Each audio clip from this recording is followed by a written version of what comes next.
And now all right, now you should all have my screen up there.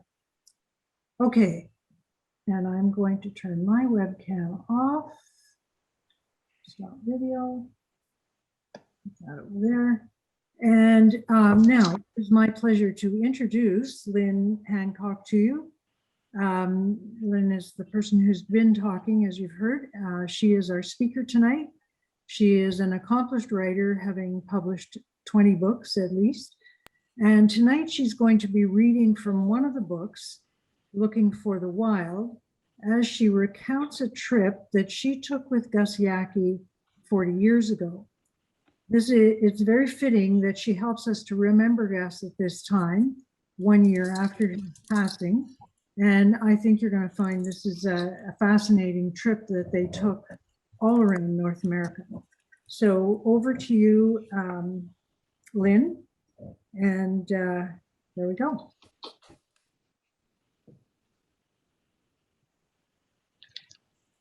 Well, we're here tonight to honor Gus Yaki, who dedicated his whole life to taking people on trips around the world to appreciate nature.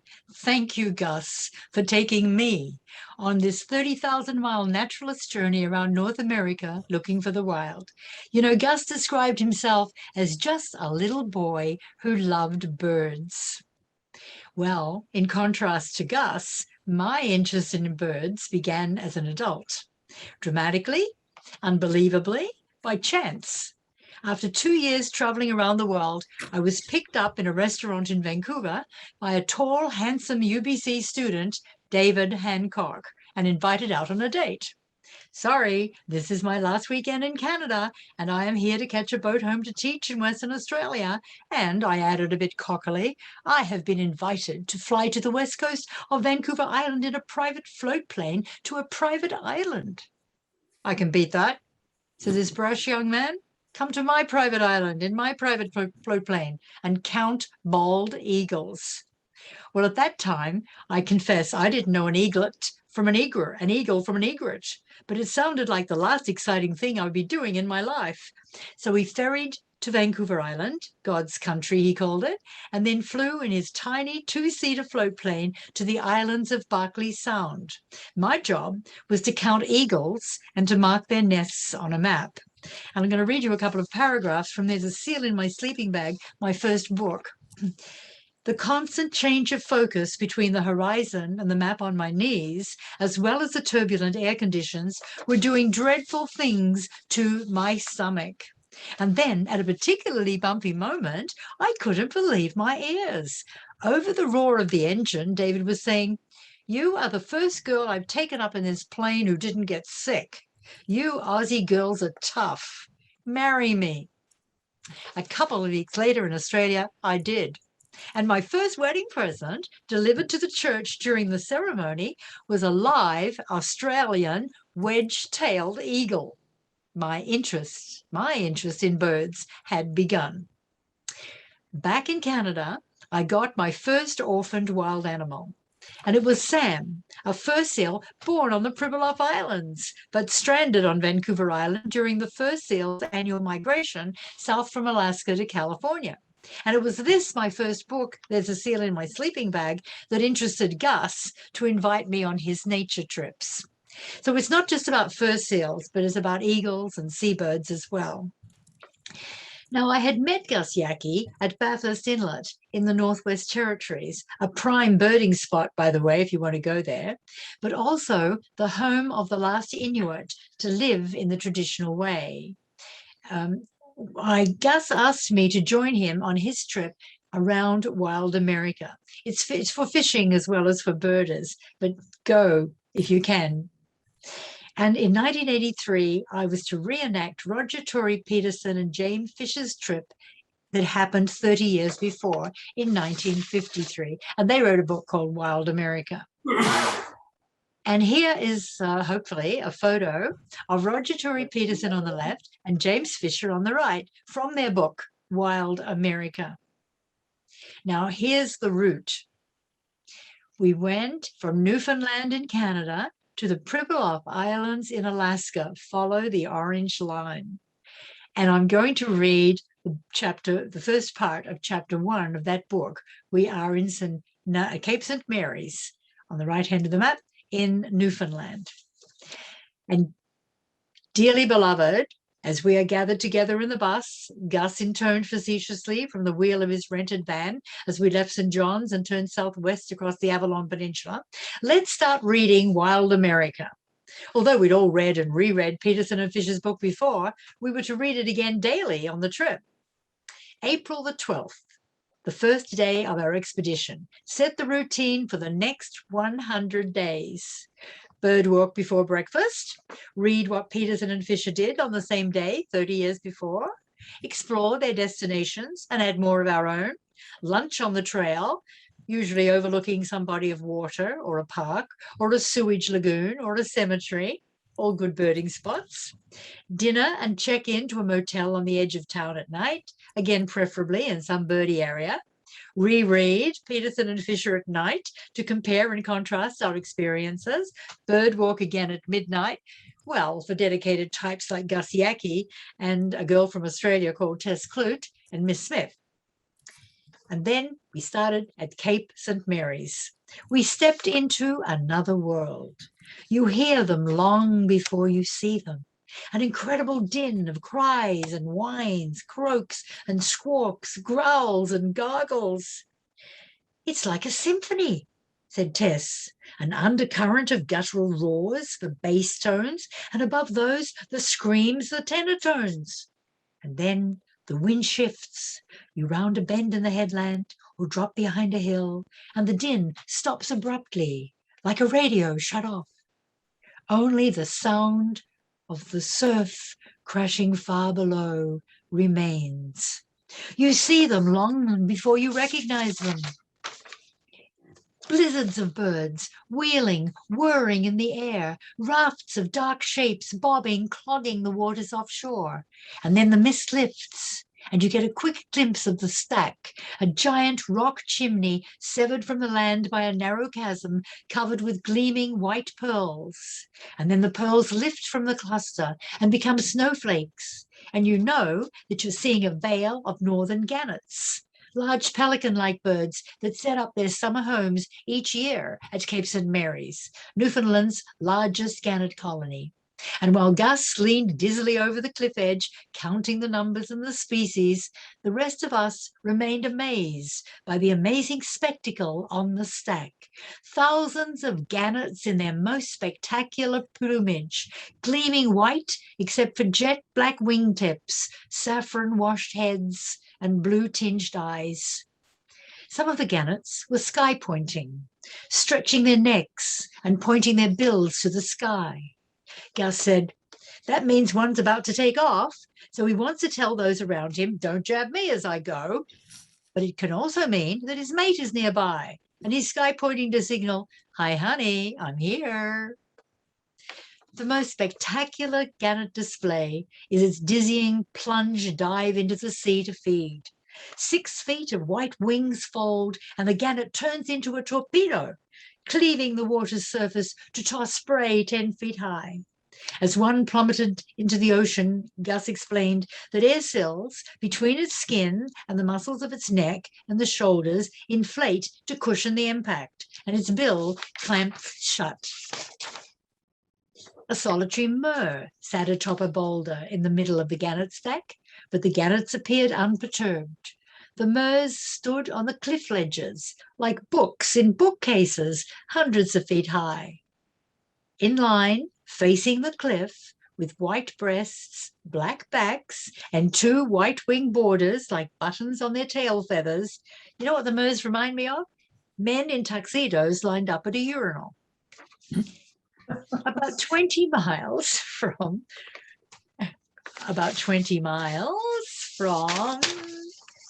here we go, made my first mistake, sorry about that, I've been practicing too.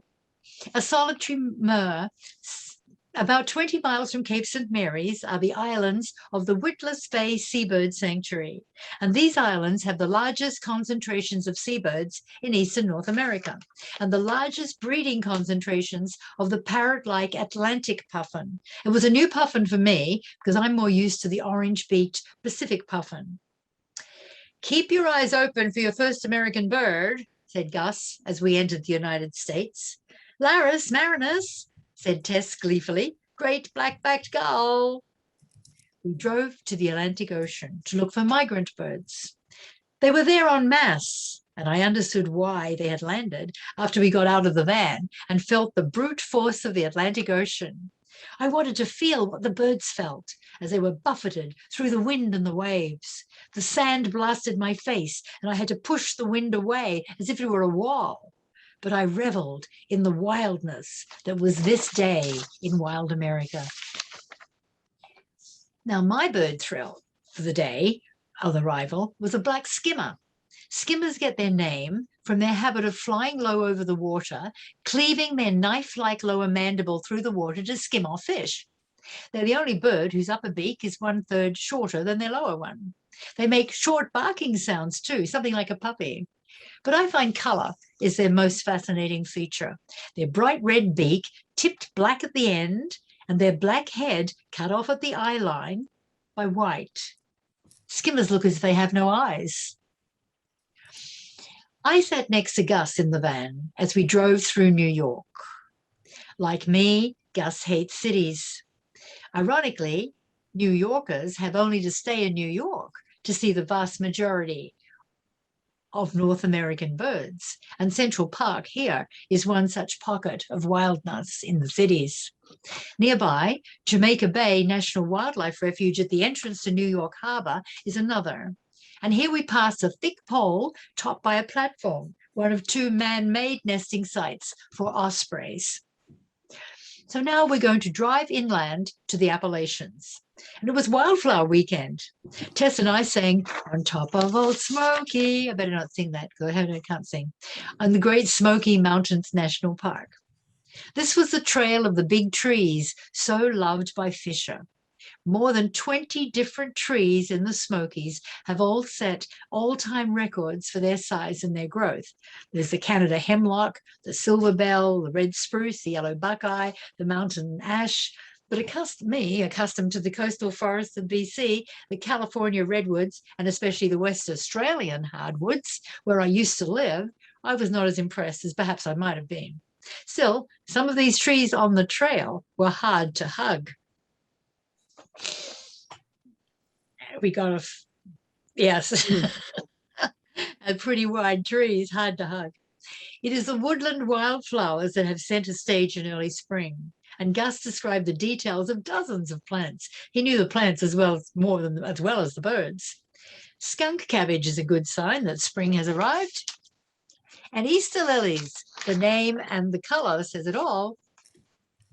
It was in Florida, on the way from Miami to the Everglades, that one of our group, Emily, sponsored Gus in a birdathon to raise money for the Long Point Bird Observatory on Lake Erie in Canada. At the end of a 24-hour period, Gus had sighted 82 species, but he didn't stop calling out their names. It was almost dusk, but with the rest of the Everglades calling. Just a second. Are we right? I'm going to interrupt you for a second and remind people to please mute themselves. We're hearing somebody talking. Okay, carry on. Sorry.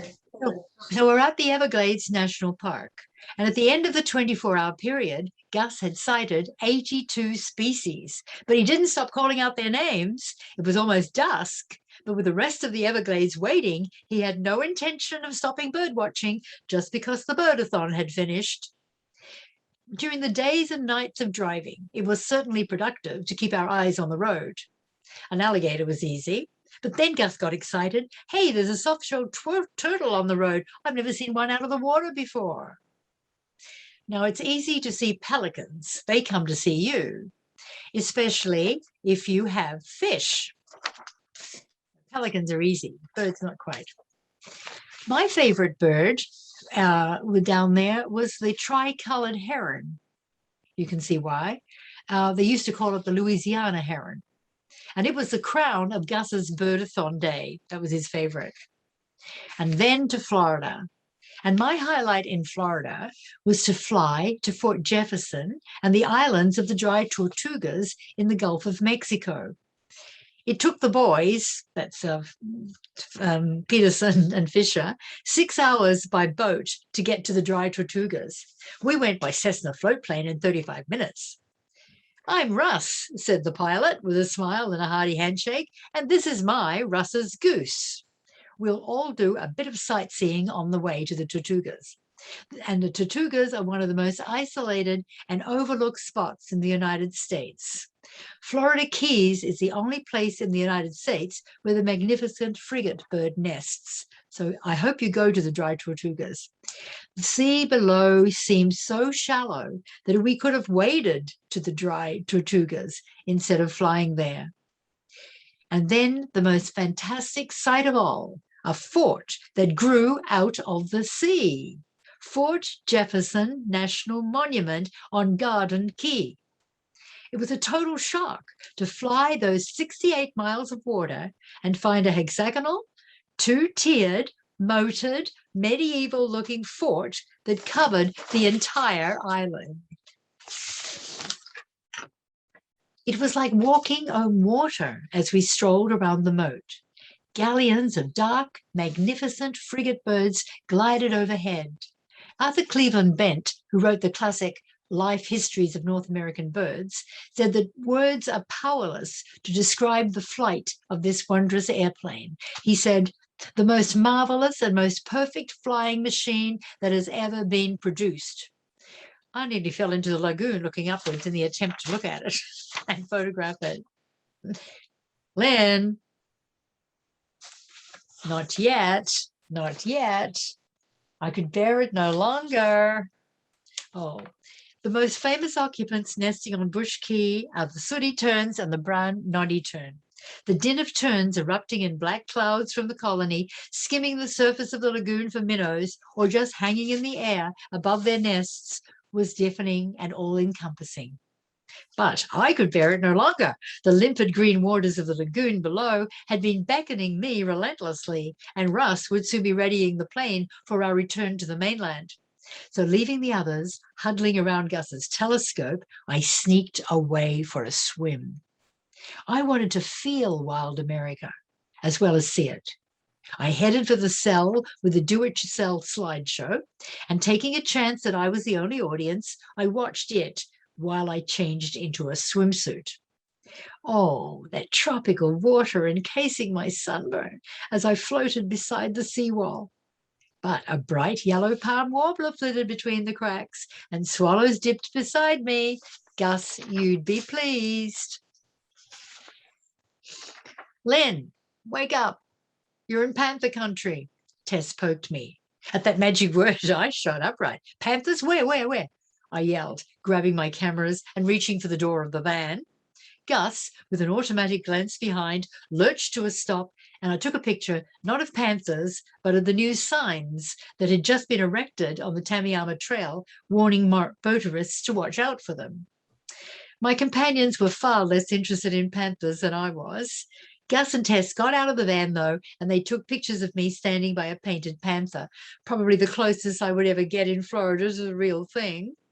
There are now about 30, less than 30 remaining then, but there are now about 230 panthers in Florida, and it's become the state animal. The Florida panther differs from the cougar, the puma, the mountain lion by a particularly pronounced white flecking on its head, neck, chest, and shoulders. Now, why am I interested in cougars, alias panthers, pumas? Well, it began in the early 1960s, where I was given 4 cougar kittens after their mother had been shot by a hunter. And next day, I took them to my grade 4 class, and I gave 2 of the cougars to 2 kids to raise at home for several months, and they grow quite big in several months. I don't think I'd be getting away with doing that kind of thing now, but that's how my interest in cougars began. I kept the 4th member of the 4 because it called it Tom. It was blind from birth, born blind. And I wrote a book called Love Affair with a Cougar. And later, I studied cougars at Simon Fraser University, and I did graduate studies of cougars in the wild. So cougars are important to me as well as birds. Now, we're in Louisiana, and Gus is saying Louisiana has more marshland than all of the other 49 states combined. And we're driving along the Mississippi River. Like the coast of Texas, it's one of America's best birding areas. It's right in the middle of the Mississippi Flyway and on the edge of the Central Flyway, so it attracts wintering birds as well as spring and fall migrants. It also gets some western species that move eastward along the coast. And the birds that you should expect to see breeding in these marshes, Rallus limicola, Rallus elegans, Rallus longirostris, but Caterna cops, Nova boracensis, has probably left by now for, oh my God, heavens, whispered Marie, a naturalist from Saskatoon who replaced Emily in New Orleans. 5 weeks of this? Does he use Latin names for plants too? I'm going to have to spend my night studying. And then with the other rails, you should see fence rails, Gus continued impassively, testing whether or not we were listening. Gus is sorely tried by us lesser mortals, but he never loses his enthusiasm for teaching or his sense of humor. Good for you, Gus. Our destination was Avery Island, the home of Tabasco sauce, and the McElhenney family, who manufactures the sauce. I had been corresponding with one member of the McElhenney family for a number of years, ever since we had met over my orphan raccoon, who had been given to me after her mother was shot for raising her family in the attic of a home in Vancouver. And at that time, a local radio station was soliciting solutions to the problems of raccoons damaging roofs in Vancouver. And the winner suggested fending them off by painting all the roofs of the houses in Vancouver with Tabasco sauce. So I thought that was a good name for my raccoon. So that's how Tabasco became the saucy raccoon. She was a celebrity. She was featured in newspapers and magazines across the country. I got a picture of Tabasco on the front page of the Vancouver Sun. And Mr. McElhenney, who owns the Tabasco sauce place in McElhenney, read about Tabasco in the Montreal paper, and he wrote to ask me, did I name my raccoon after his sauce? And I said, yes, I did. So he sent me a dozen bottles of Tabasco sauce. A little goes a long way, I can tell you. And he now has my book, Tabasco the Sassy Raccoon, in his bookstore. That was just recently. But that was when we were there, it was a reputation of the McElhenney family as birders and conservationists that caused Gus and us to visit Avery Island. Edward Avery McElhenney, Uncle Ned they called him, spurred American Congress to end the trade in wild bird feathers just after the turn of the century. He banded more than 200,000 birds to study their migration patterns, and he brought back the snowy egret from near extinction. In 1895, Uncle Ned started with 8 snowy egrets. In 1912, the colony had grown to 100,000 snowy egrets. And this is a picture from Uncle Ned's time.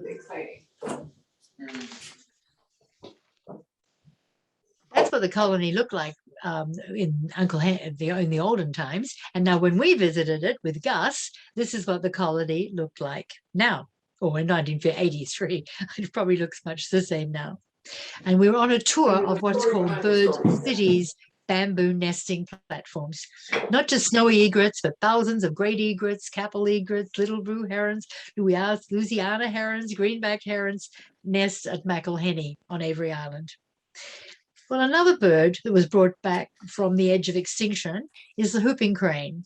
In 1945, we were now traveling through Texas. And someone, excuse me, Lynn, someone is not muted. Would you please? No, because there was a famous trip that Roger Torrey Peterson really. I'm going to go through first and birders see who this is. in the States. So early 1900s, maybe. Someone is not muted. he and another guy famously took a whole great big trip around the entire US, looking for as many birds as possible. And then they wrote a book called Wild America. And so numerous people have recreated this trip, including this lady, like several decades ago, along with a guy named Gus Yaki, who was actually made the Herald a few years ago. Excuse He was me. a great local birder and founder. Madonna?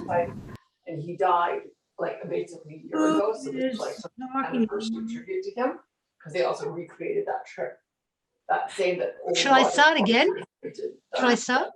I don't know who this is. So it's all a famous thing in birding. Um, And Roger Tory Peterson, he would like. Well, Madonna, we can hear you. Could you please mute yourself? It really, it was a Whoever significant- is talking, please stop It talking. helped like normal everyday birders get out there and figure out what they were seeing. Hi, Anne.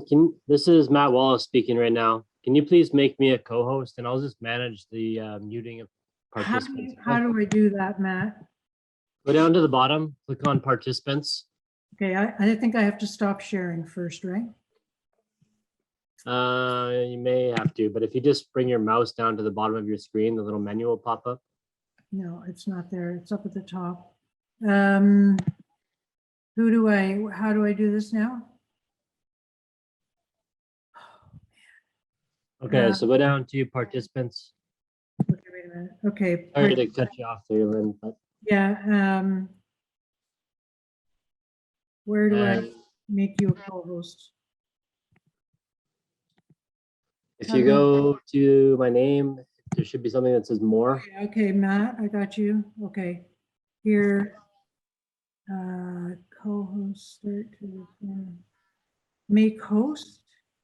But if I make you the host, No, just make me a co-host if you can do that. that doesn't give me that option.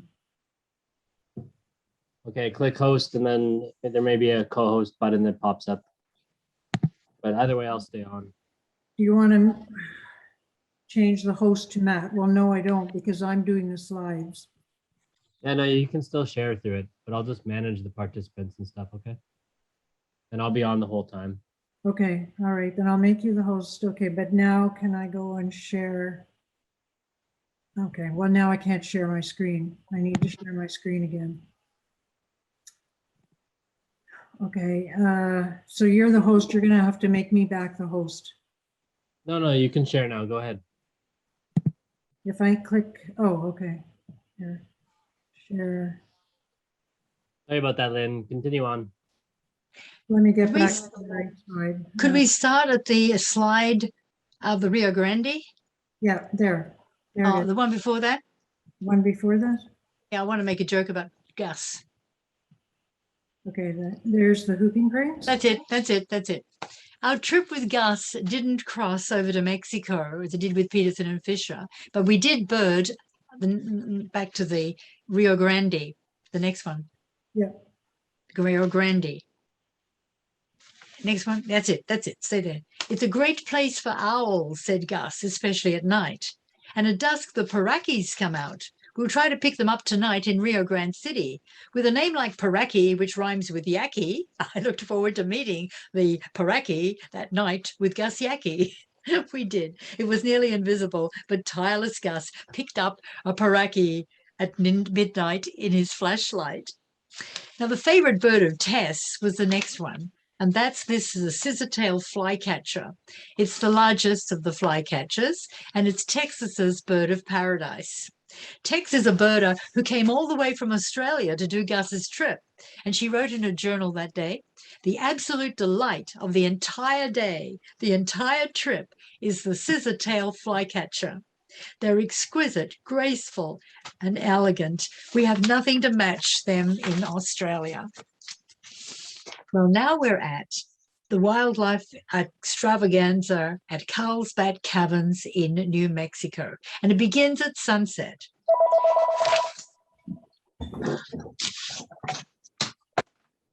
They're coming. I'll turn off. Call from Off. They're coming, whispered Marie on the bench beside me. The bats are coming. echoed 1,000 people in thought and voice as a wave of excitement rippled through the crowd. Out of the chasm below poured a stream of black fragments, each like a black glove thrown up at the light. The words of D.H. Lawrence's poem filtered back from my childhood. There was an uneasy creeping in one's scalp as the bats swooped overhead, flying madly, wings like bits of umbrella. I don't know how you turn the phone off. Oh, it's an interesting evening, isn't it? Back to Lawrence. Unlike Lawrence, this audience was silent, awed. The only sounds were the thrumming of wings, the squeaking of bat voices, the clicking of cameras. The bats whirled from the cave as if from a centrifuge, spiraling into the sky like a moving river, and were supposed to stream off to the south and the east. But it seemed they did not come and they did not go. From the first moment they emerged, they were always there, filling the stage in front of us like a huge vat of boiling, buzzing bees. 40,000, we were told. Gus said millions. Well, I cannot wait to get to the Grand Canyon for a hamburger. Maybe I'll see some birds there. Well, we got to Grand Canyon, and of course we went to Yaqui Point to have a group photo. Yaqui Point is named for Gus, isn't it? That was our group, and Tess is on the right. I quote from her a lot. The Grand Canyon was not just a steep, straight-walled, flat-bottomed cleft in the ground like Canyon de Chelly, with emptiness in between. It was a wave-tossed ocean of plateaus and pinnacles that rolled and rippled across the naked bowels of the earth, black and blue and purple in shadow, rust and pink and red in the alpenglow of the setting sun. The Grand Canyon at last. Tess and I hugged each other in one impromptu, silent moment. When one feels magic in the wilderness, one must share. The Grand Canyon is just as stunning in the evening as in the daytime. I love the scenery from the west, from Arizona to California, and north to Washington, north to British Columbia. And all three of those places have mirror lakes.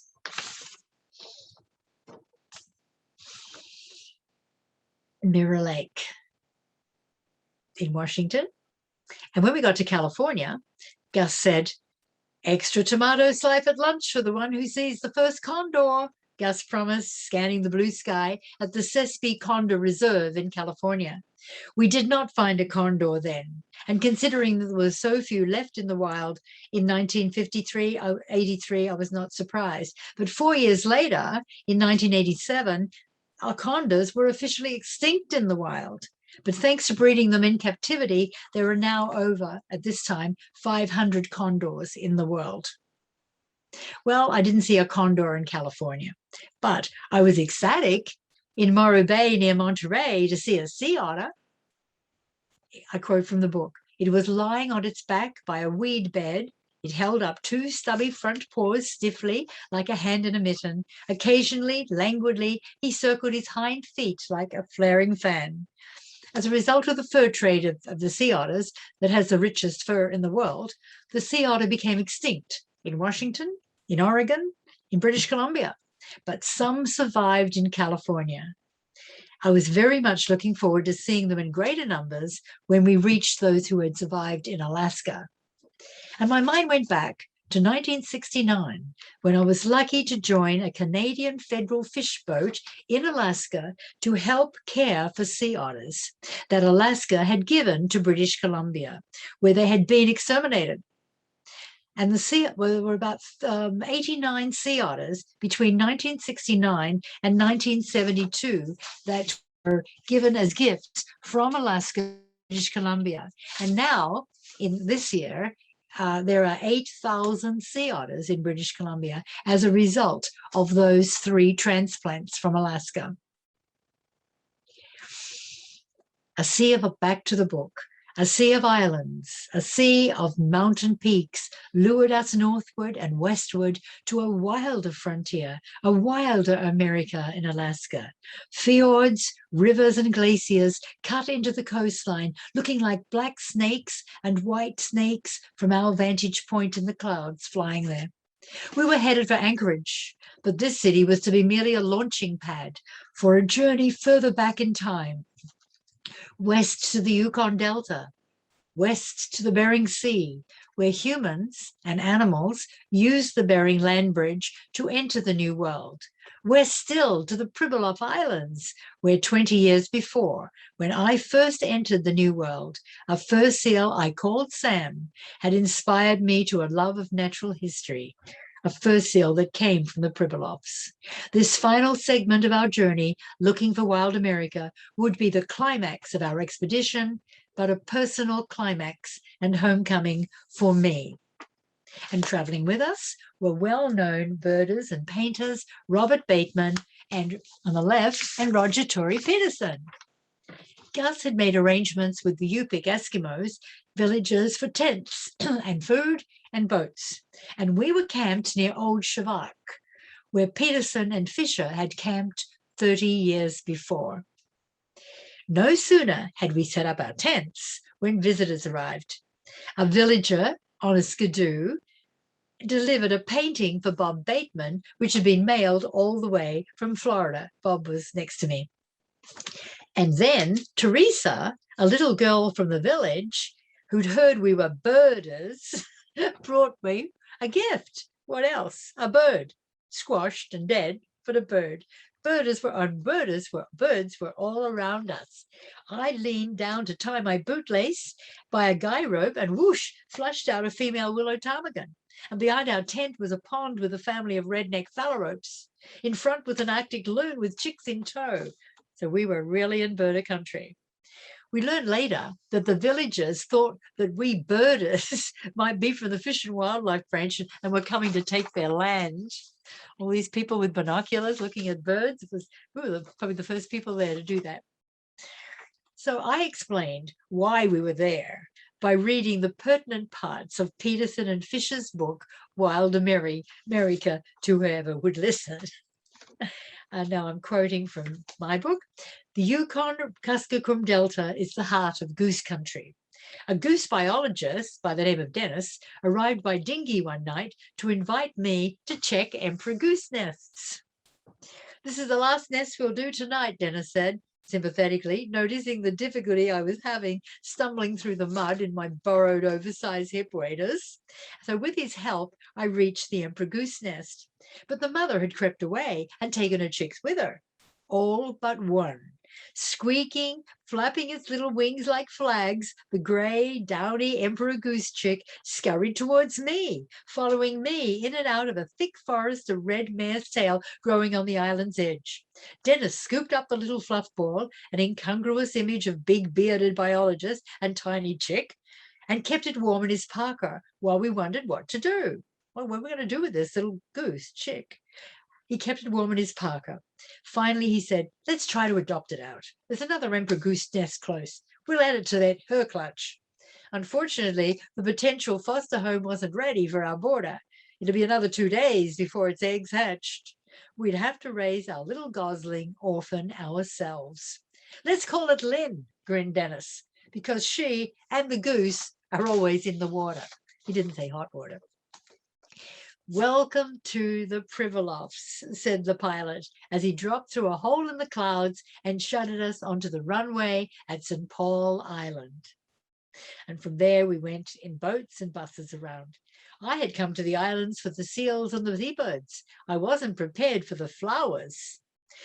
Turn me loose on this island, said Gus, and I would not starve. There's so many flowers here as well as birds.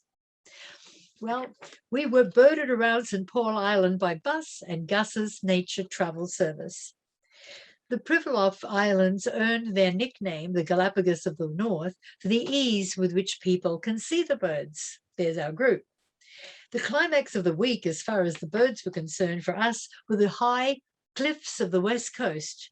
Here, the grassy slopes plummeted into the sea like vertical, folded green rugs. It reminded me of where we started out in Newfoundland, where rocky knife edges were too precipitous for vegetation. Birds still managed to claw a perch or a nest. Well, I was lucky to see murres nesting on the tall tundra cliffs. It reminded me of Triangle Island on the west coast of Vancouver Island, where I studied birds in the 60s. Murres, looking like oh, that joke again, I've forgotten. Probably a good idea. So there, after the murres, we had puffins. And you cannot think about a Pacific puffin without calling up words like comical, grotesque, droll, fantastic.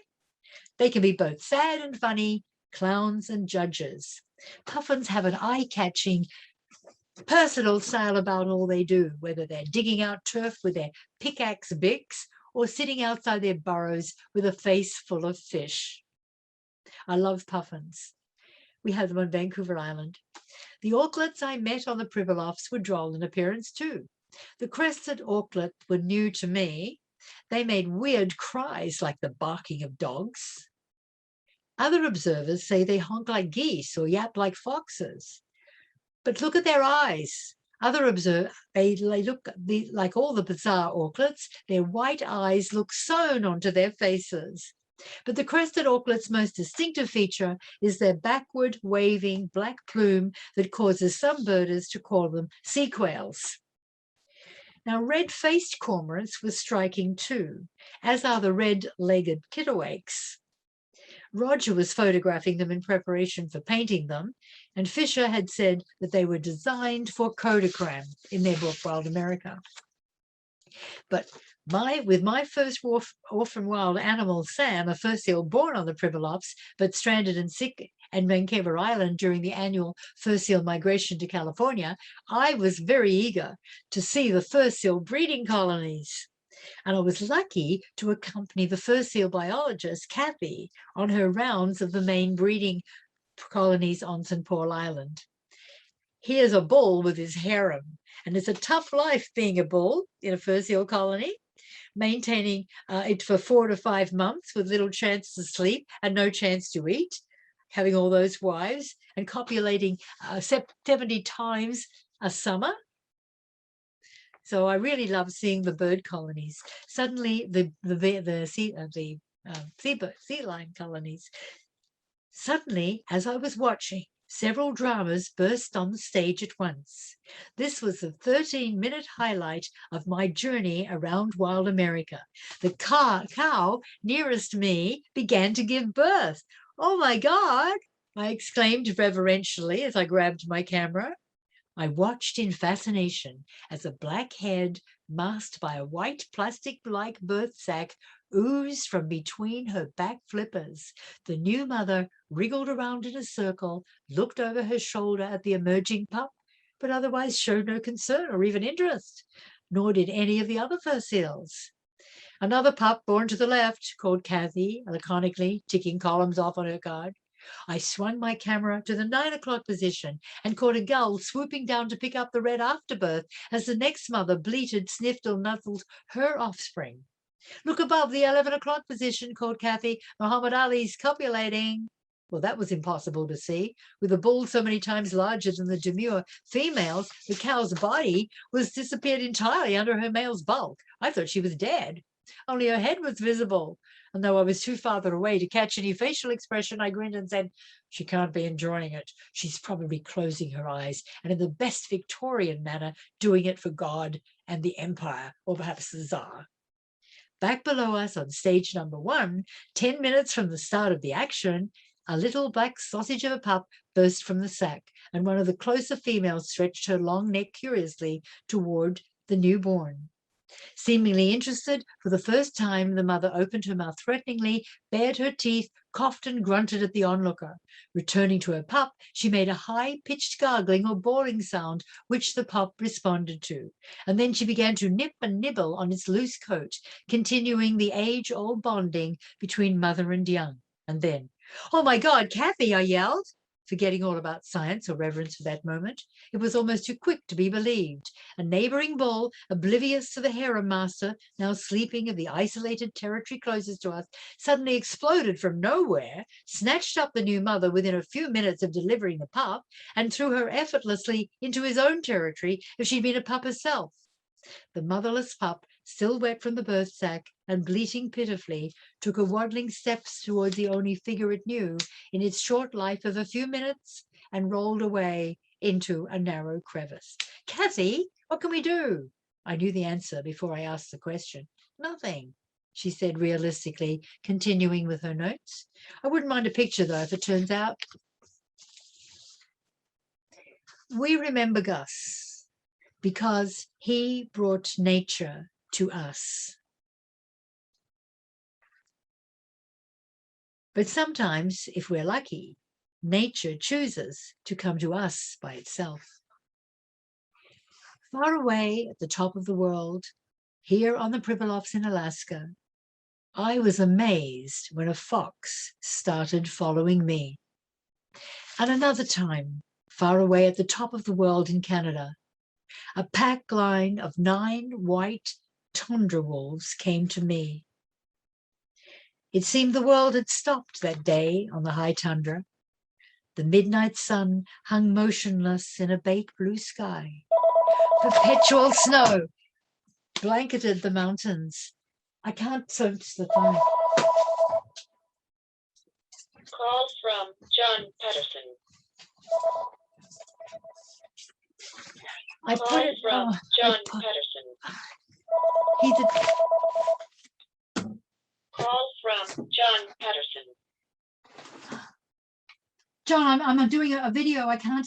Would you please turn the phone off? I'll phone you answer later. It's an appointment I have tomorrow. I'm sorry. Away from the lake, the tundra, a vast brown carpet blistered with hummocks and pockmarked by bog water, rolled on to a far horizon. From this distance, the land looked empty, barren, dead. Life was in little things. At my feet, the ground was patterned in a myriad shapes. The rocks were clothed in colorful lichens. The tussocks were skirted in moss and grass. Tiny flowers were sprouting through impossible cracks. I looked up, and near the skyline, a white rock glistened. And suddenly, where there had been one rock, there was another, and then one more. Hares? Arctic hares? No, too big. Wolves! Pure white tundra wolves. I whispered the words like a prayer. And then, as if to confirm their reality, I counted aloud. 4, 5, 6, 7, 8, 9, 10. 10 white wolves in single file heading towards me on the hunt. On the hunt? For a moment, the old tale surfaced and the thrill of fear shot through the thrill of discovery. The wolves came closer until they formed a line across my camera's viewfinder. I snapped several pictures, but it was not enough. I wanted to be with them in their world. I tried to howl. They stopped as one and stared. 10 pairs of eyes were riveted on mine as I, in turn, stood riveted to the tundra. It was a magic moment, one that I wanted to last a millennium. Yet too soon, responding to some unseen signal, 9 wolves following their leader to the horizon and beyond. The spell was broken.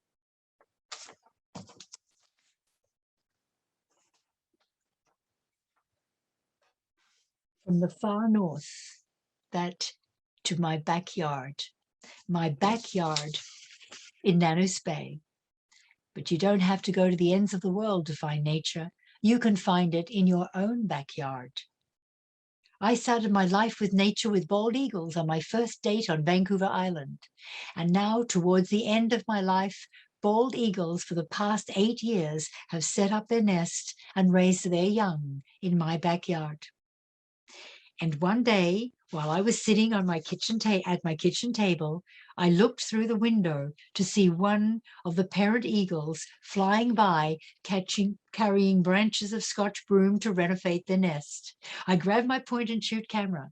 It was Halloween day, and there was an eagle witch on her broomstick. I had another picture of eagle nest on a broomstick. Well, thank you for dedicating your entire to bringing us close to nature in all its forms, from our own backyards to the top of the world. We promise to continue your legacy of looking for the wild. Thank you. Well, my gosh, we had a few interruptions in all that. I'm sorry. Okay, well, thank you so much, Lynn. That it's a second time I've heard it, third time I've heard it, but it's fascinating, just so interesting. So I'm going to look at the chat box and see if anybody has a question. I would ask you to write it in the chat box or just say you'd like to speak, and then we can get Lynn to answer your questions. There's a lot here about, okay, I don't see any questions yet. I just see lots of things saying awesome presentation. Oh, thank you. Thank you. I'm scared I'm going to get a question I can't answer. Yeah, so does anybody have a question that they would like to ask Lynn? So was Gus the organizer and main guide? Yes. Yes, when I saw, not when I saw the wolves. Yeah. I was by myself when I saw the wolves. I used that wolf story because it was one of my it was my most magic moment in my life. And I wanted it to be a climax to the talk. All the other pictures were taken on Gus, except the eagle ones in my backyard, of course. But I wanted to go from my backyard to the top of the world. And that's where I had my most magic moment in the wilderness. But we have all magic moments in the wilderness. Maybe we can't pick out one, but that one at the top of the world alone with those 10 wolves was. And I went back. And that's how I do finish looking for the wild. I went back I used to fly around in planes for free around the West Territories and Nunavut, very, very lucky, writing stories and flying. And when I flew it was very near the North Pole, it was on North Wardhunt Island. And there I'm usually with people working up there, and they're not birders like Gus, and they're not interested in wildlife particularly. They're there making money in the north. And so I was with a bunch of people that they land on the tundra, and then they go and drink beer until it's time for the job the next day. And I walk out alone on the tundra in this one little cabin. And this particular night I walked out and I saw those wolves, and I rushed back, and I was so excited to tell all these men that I'd just seen these wolves, and they didn't even look up. I mean, they just kept on playing their cards and drinking their beer, and they didn't even look up as I walked in. So I'm talking about these wolves, and they're thinking I'm ridiculous, and I'm thinking they're ridiculous too. But you would have loved it, so I brought it to you in the end of this talk. And it's in the end of the book, Looking for the Wild. Now, I only have 2 copies left of Looking for the Wild. Gus would have, I gave all my last copies to Gus, and he gave them to other people. Yeah. But if any, Lynn, some of them have. yes, questions? Bob had 4 copies, and he sent out a message yesterday to Nature Calgary and people in Calgary saying that he would give the 4 copies that he had to whoever responded to him first. So I would expect right in the hands of people who want them. So there's another question here. How long did the trip take? 4 months. 100 days. 100 days. Okay, and then here's another question. Has anyone since attempted to replicate the trip? Do you know that you know of? No, there were some people who did do that, but I don't know them. Okay. And I wanted to call the book Looking for Wild America. I don't know whether I should say this or not, but me, I tell the truth and I say it all the time, openly or not. So, but I wanted to call the book Looking for Wild America. And Doubleday was publishing it out of New York because I'm looking for Wild America. And I thought it would be advertising, you know, like the book, Peterson's book. But he told my publisher I wasn't allowed to call it Looking for Wild America. So that's why I took out the word America and called it Looking for the Wild. But the publisher told me that not as many people in the States, not as many people bought the book because I called it Looking for the Wild and not for Looking for Wild America.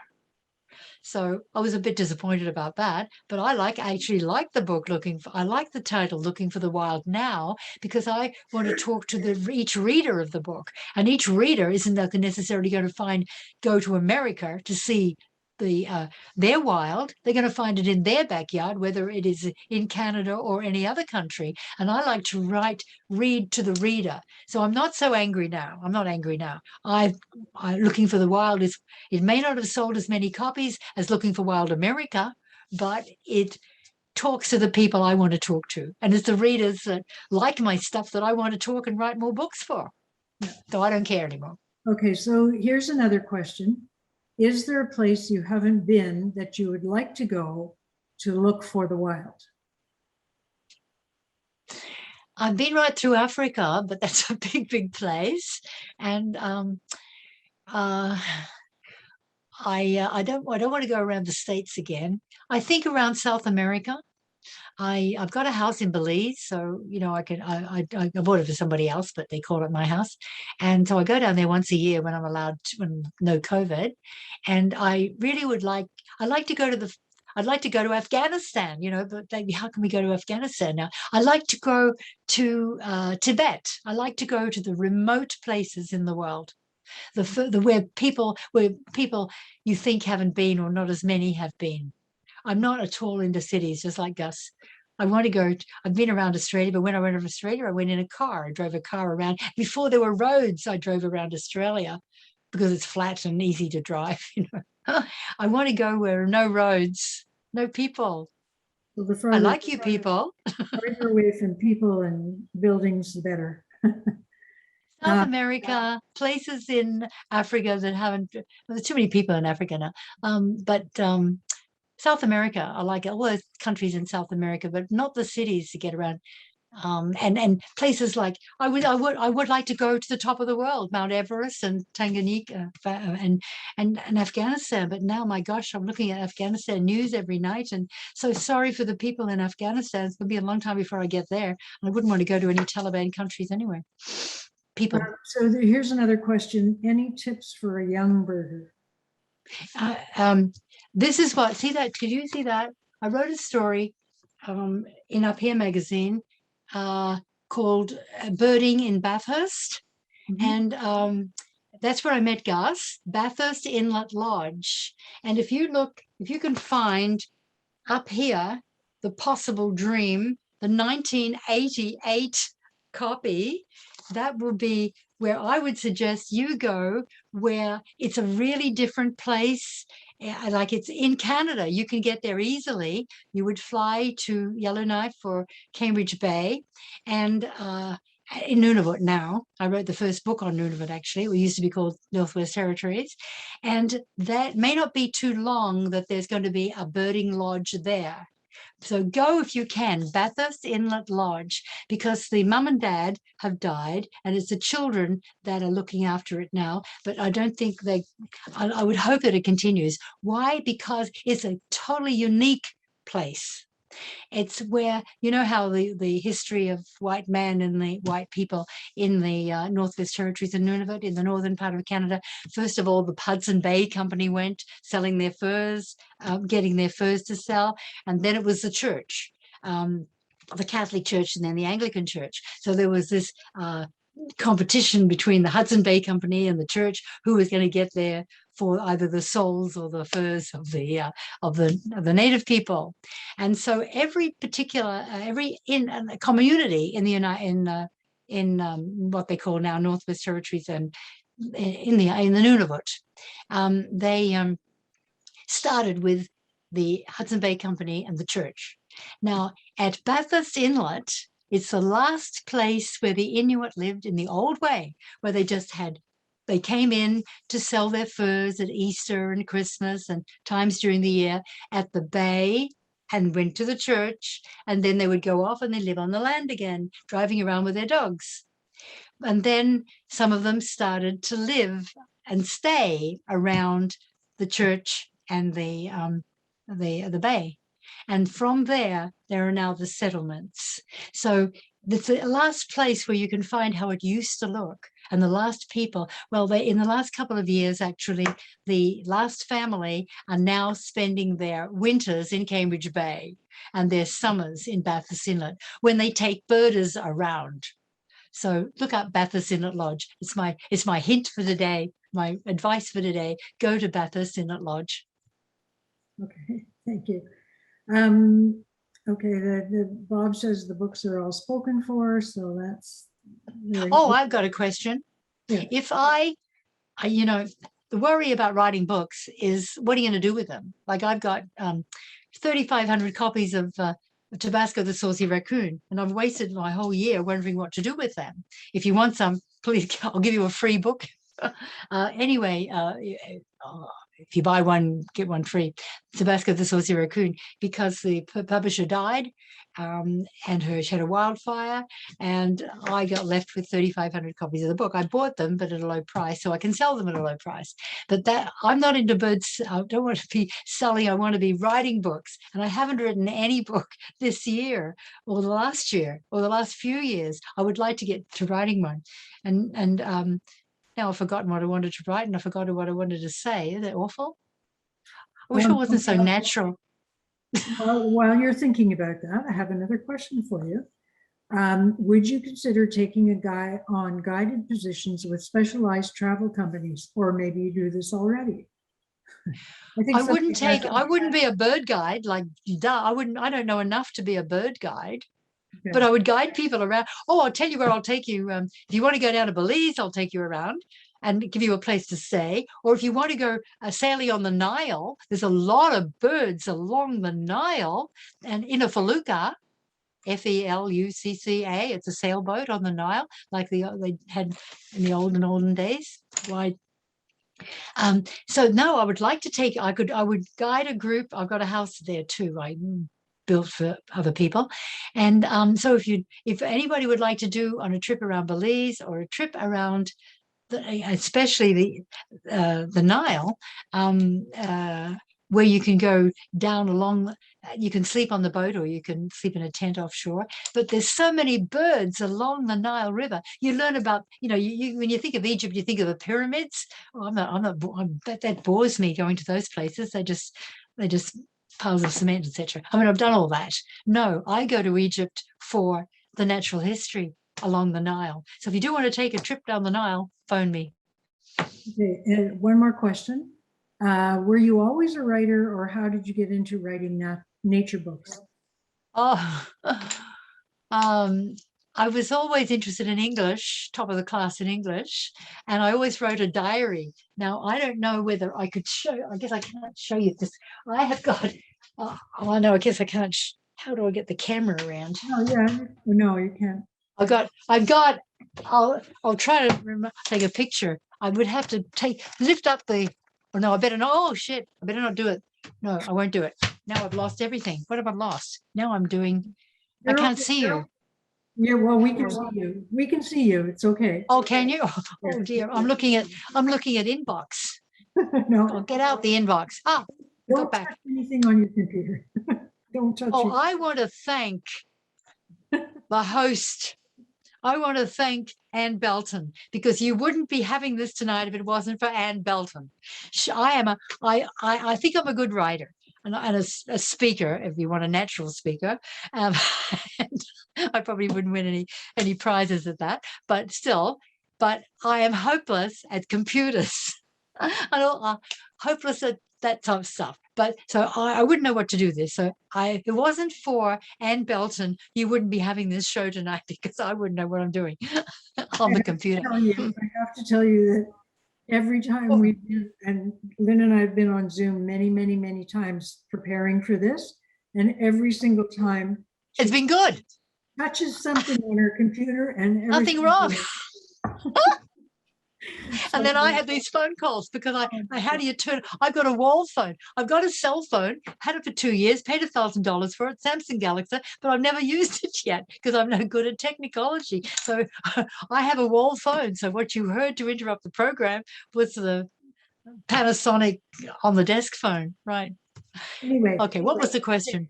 thank you so much for doing this. There's all kinds of very, very positive messages here, and messages saying how lucky, well, here's one I'll read. How lucky we all were to have Gus as a guide. And I think he brought the same passion to a little walk in Calgary as he did to epic trips like this. Thank you, Lynn, for reminding us about Gus. And thank you, Gus. Gus, you got all these people here. I hope you're sitting on cloud 9 counting birds. Yes. And I also would like to thank Aileen Peltzer very much again for coming in to listen to this. I hope you've enjoyed it, Aileen, and I hope that it has meant something to you as well. So thank you, everybody, for coming into the talk. Our next one will be again on Zoom, and we're going to go back home to Calgary, and we're going to have an update on the migratory bird response work that that group has been doing in Calgary. So Calgary is becoming very important to me, you know, and Calgarians. I mean, I always went to the Calgary Stampede, but that's all I knew about Calgary. But now it sounds, I had a lot of I didn't write just about wild animals. I've written about history, and I wrote a book on the first settlers in Calgary with a group, with parents and kids in my class in grade 6. And I do want to tell you about that because you're Calgarians, and so many Calgarians that I've met don't know their history. So in 1969, I was teaching grade 6, and I encouraged kids to do their own writing.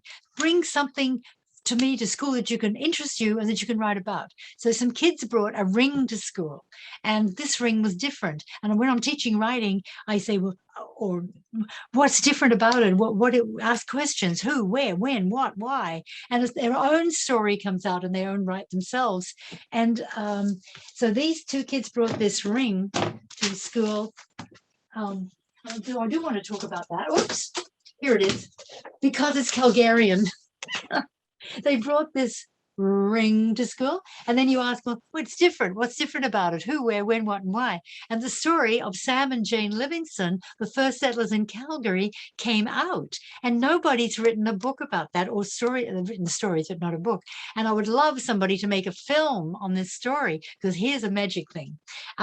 We wrote the story together, the history of the Livingston and the House family, and you can see Livingston and House names all over Calgary. And then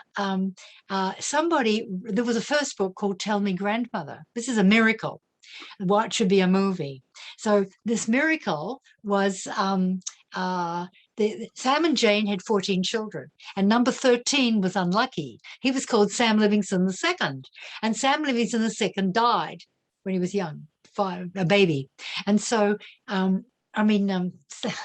had Sam Livingston II, and Sam Livingston was unlucky, and he had a child, Sam Livingston III, and then Sam Livingston died.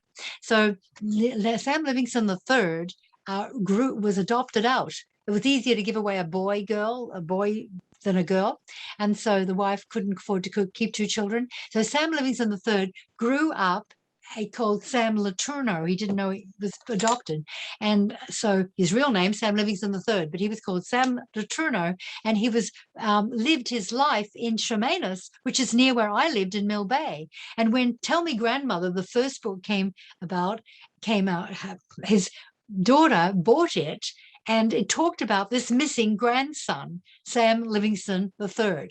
And his foster parents had just died, and he was given his information, and he realized he was Sam Livingston III of Calgary. So he phoned me and said, And I told him, yes, your sister, who I know, has been looking for you all her life. And she's dying of she's dying now. And go up and see her before she dies. So he went up. I knew her through that first book, Tell Me Grandmother. And so he went up there and he carried with him a tiny picture. And it was the mother, when she'd adopted out the boy, had half of the left half, and the sister had the other half. And they put them together as when she was dying of cancer in Calgary Hospital.